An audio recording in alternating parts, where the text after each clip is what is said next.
I made money by killing rats, earning $5 for every rat I hit. The rats gathered together, wanting to get revenge on me, but I slipped and fell straight into a pickle jar. It just so happened that the factory got shut down, and the pickle jar was sealed with a lid. No one knew I had fallen in. I was submerged just like that, and a full 100 years passed. When I woke up, to my surprise, two unfamiliar boys appeared before me. Essentially, the pickle brine preserved him perfectly.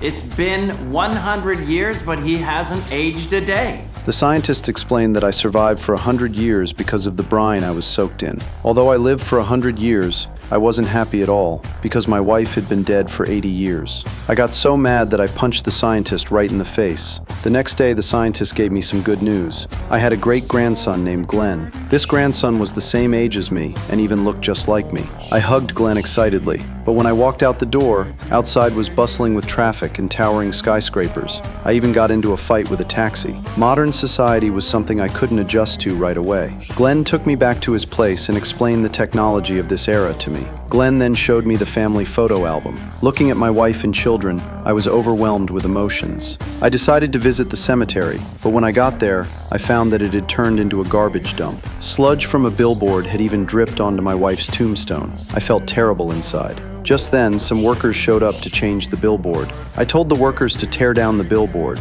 You will take down Vanilla Vodka,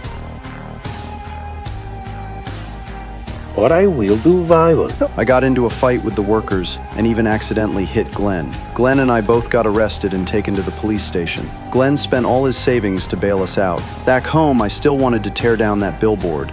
We must purchase billboard from Cossack. First off, the Cossacks don't own it. Second off, it's owned by some giant billboard company. It costs $200,000. Then we buy from giant company and then we cut down billboard. Why are you being so difficult about this? I can't afford it! I swore I would buy that billboard. With that, I stormed off. I had a century's worth of pickle-making expertise, but I had no money and couldn't afford ingredients, so I went to the garbage dump to scavenge. I found cucumbers and salt in the garbage dump. I also found some bottles at a recycling station. I cut the cucumbers into strips and put them in the bottles. Then I poured in the salt. Then I arranged the bottles neatly and waited for rainwater mixed with bird droppings to fill them up. I set up a street cart. My fragrant, additive-free pickled cucumbers unexpectedly became a hit with everyone. Reporters and internet influencers from all over came to interview me and check out my stand. I became an internet sensation overnight.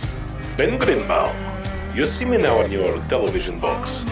Well, I become a huge success. Soon I buy that Cossack billboard and I prove you're stupid. Seeing me act so cocky made Glenn furious. He turned around and reported me to the health department. The health inspectors tracked me down. They said my pickles were all made from expired food and contained bird droppings. They shut down my pickle stand on the spot.